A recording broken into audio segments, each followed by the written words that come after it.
Aujourd'hui, nous allons aborder un autre sacrement de l'Église catholique, à savoir celui du mariage. Alors, il faut bien comprendre quelque chose. Certains se posent la question de savoir est-ce que Dieu aurait créé le mariage parce que, après le péché d'Adam et Ève, il fallait réglementer ce qui a attrait aux relations sexuelles. Eh bien, il faut immédiatement répondre à cette question pour pouvoir continuer à expliquer ce qu'est le sacrement du mariage.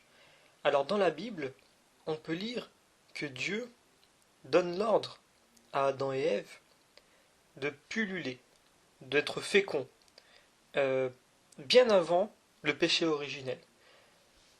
La relation sexuelle entre l'homme et la femme a été quelque chose qui a été voulu par Dieu avant le péché originel, à savoir que l'homme et la femme ont été conçus avec des organes génitaux qui se trouvent devant. Ce qui fait qu'au moment de la relation sexuelle, les deux personnes, donc l'homme et la femme, sont face à face. Il y a comme un échange, une communication entre les deux. Et c'est quelque chose qui diffère de 99,99% des animaux, hormis quelques espèces qui euh, ont des relations sexuelles de face à dos. Donc une relation bestiale à proprement dit, où là c'est purement physique, il n'y a pas d'échange, il n'y a pas de communication. Dieu a voulu autre chose pour l'homme et la femme. D'ailleurs, cette union entre l'homme et la femme symbolise réellement l'intention de Dieu, c'est-à-dire faire vivre deux personnes, deux êtres différents, mais complémentaires, capables de se donner l'un à l'autre complètement. C'est exactement ce que Dieu a voulu faire passer par le message, entre guillemets, du mariage, puisque, de nouveau dans notre logique de préparation à la vision béatifique, le mariage symbolise l'union entre l'homme et Dieu.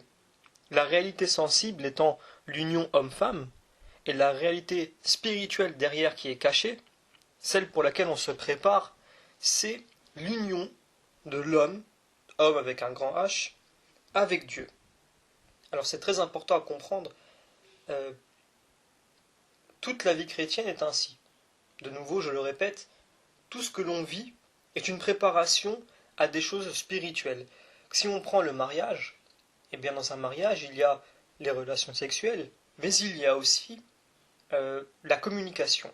Si on veut faire un parallèle avec l'union entre l'homme et Dieu, eh bien les relations sexuelles, en tout cas le contact physique, pourrait être symbolisé par l'Eucharistie, où l'on a un contact physique direct avec le Christ, et on pourrait notamment faire le parallèle entre la communication entre deux êtres dans le couple comme l'oraison avec Dieu, la prière, l'adoration du Saint-Sacrement, mais seulement du regard. C'est-à-dire qu'il n'y a pas de communion physique comme lors de l'Eucharistie.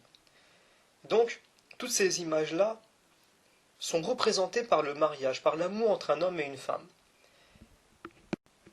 Il ne faut pas oublier que quand Dieu crée l'homme et la femme, il leur donne cette capacité à eux aussi de donner la vie. Donc Dieu lègue une sorte de pouvoir qui lui appartient, de pouvoir donner la vie. Et ainsi Dieu fait participer à sa création l'homme et la femme. Il les rend acteurs de la création. Alors, pourquoi est-ce qu'il s'agit d'un sacrement de l'Église? C'est important puisque, par exemple, chez les protestants, ce n'est pas un sacrement. Le mariage est quelque chose de très important, mais il n'est pas atteint au niveau du sacrement. Nous allons voir pourquoi. Dans la Bible, l'Église est appelée l'épouse. Le Christ, ou Dieu, est appelé l'époux. Et les deux sont appelés à être unis. Et on dit dans l'Évangile que l'épouse attend impatiemment l'arrivée de son époux.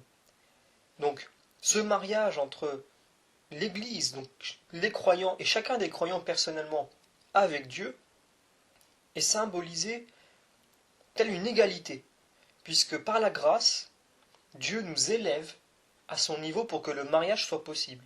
Puisque s'il y avait une différence, ce ne serait pas un mariage égal, ce serait comme aujourd'hui un mariage entre un homme qui marie une petite fille qui est en quelque sorte sa servante ou son esclave ou son inférieur.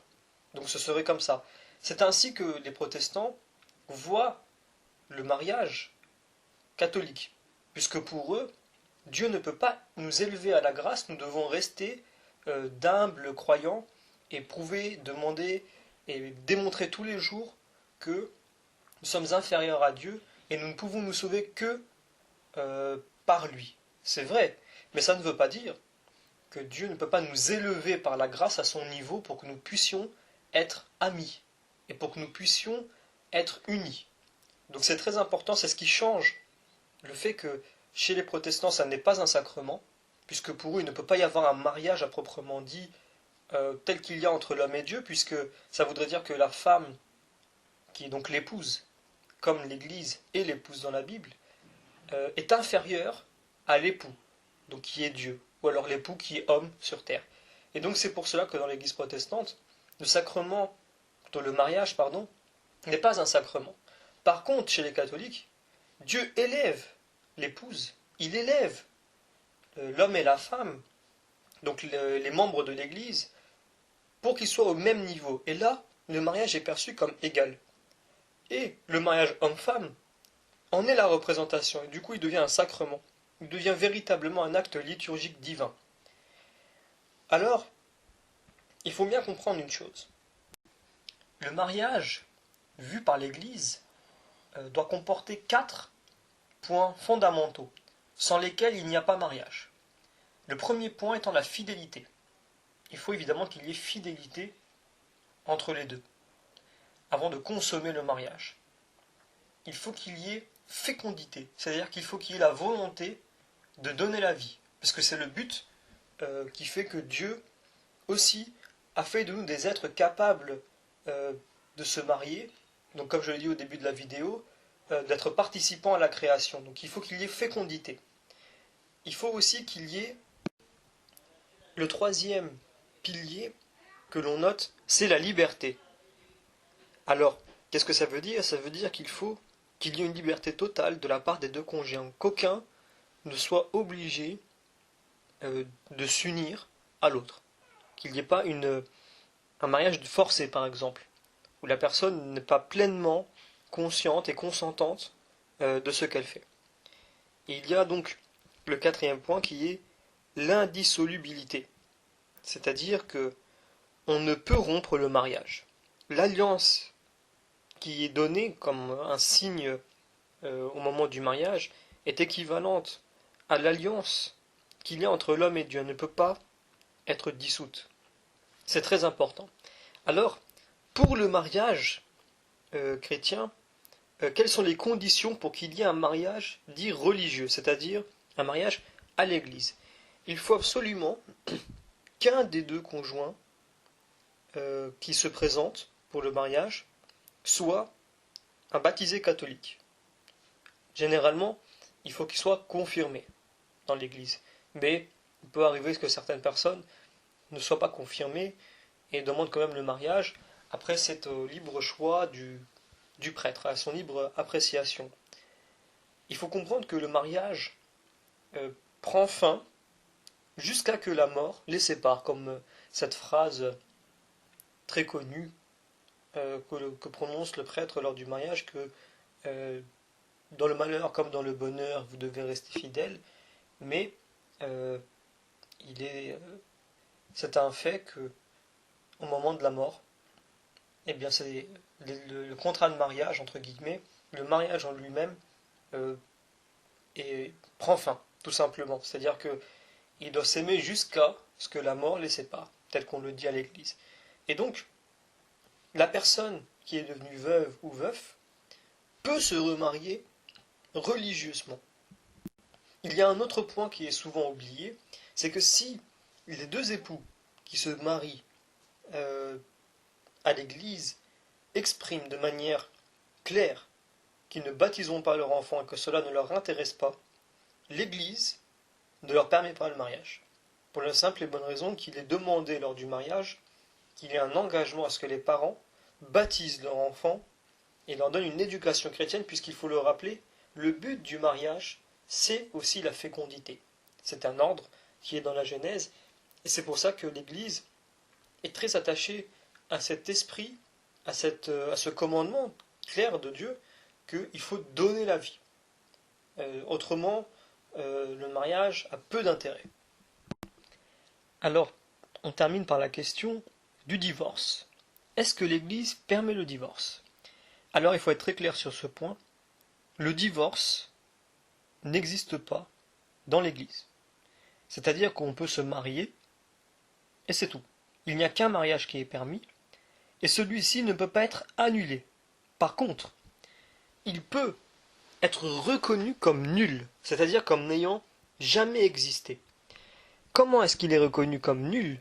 Il faut que l'un des 4 points que j'ai cités, au préalable, à savoir liberté, fécondité, fidélité, indissolubilité, il faut que un des 4 points soit, suite à une enquête très rigoureuse, qui parfois est un peu longue, car l'Église prend très au sérieux les cas de mariage, il n'en fait pas un objet qui permet à des personnes librement d'avoir des relations sexuelles, puis quand elles n'ont plus envie, elles déchirent la feuille, elles divorcent, puis elles vont se remarier, et donc ce qui fait que le mariage n'a plus aucun sens de ce fait.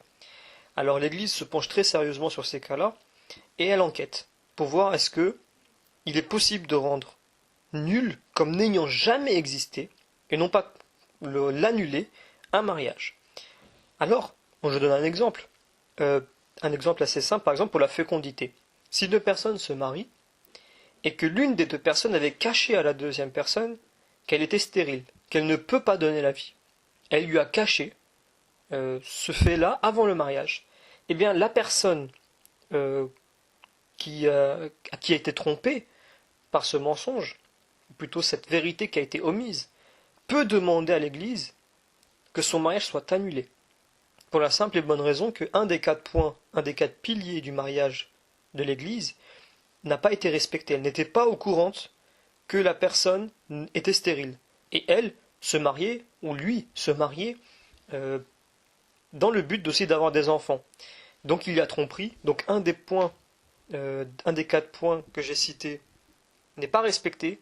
Le mariage peut être rendu nul, comme n'ayant jamais existé. Alors on peut aussi donner encore un autre exemple, ça peut être tout simplement un mariage qui a été forcé. Un mariage que la personne ne voulait pas faire mais qu'on l'a forcé, qui était peut-être un peu jeune, c'est très souvent le cas de la femme.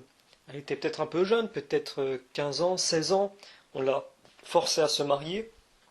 Et du coup, quand elle est arrivée, enfin c'est selon les pays, puisqu'il y a des limites aussi d'âge dans certains pays.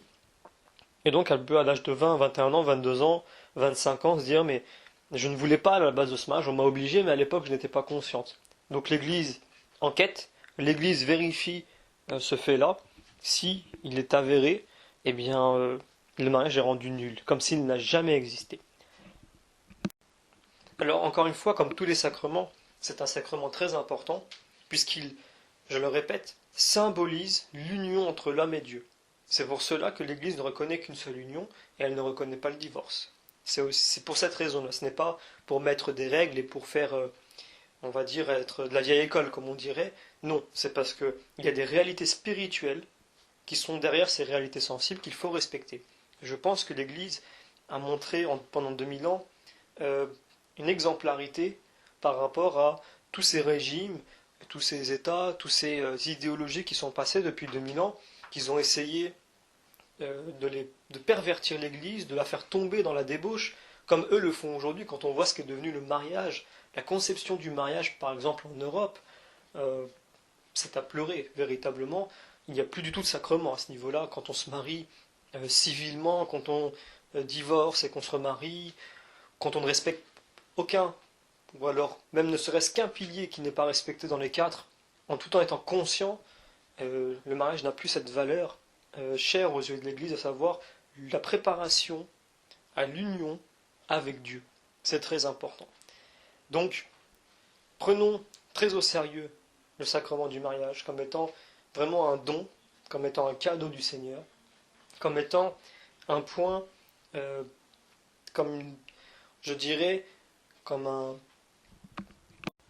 point culminant de la vie chrétienne, donc qui vient généralement après le baptême, la première communion, donc l'Eucharistie, la confirmation, le sacrement de pénitence qu'on est censé quand même avoir fait quelques fois au moins entre la confirmation et le mariage. Donc c'est généralement le dernier dans la vie chrétienne d'un homme, le dernier sacrement qu'il va vivre ou qu'il est sûr de vivre, puisque derrière, s'il ne devient pas prêtre, il n'a pas fait le sacrement de l'ordre, il va rester le sacrement de l'extrême onction, que certains n'ont malheureusement pas la chance de, de vivre, et c'est donc le prochain sacrement que nous allons voir ensemble.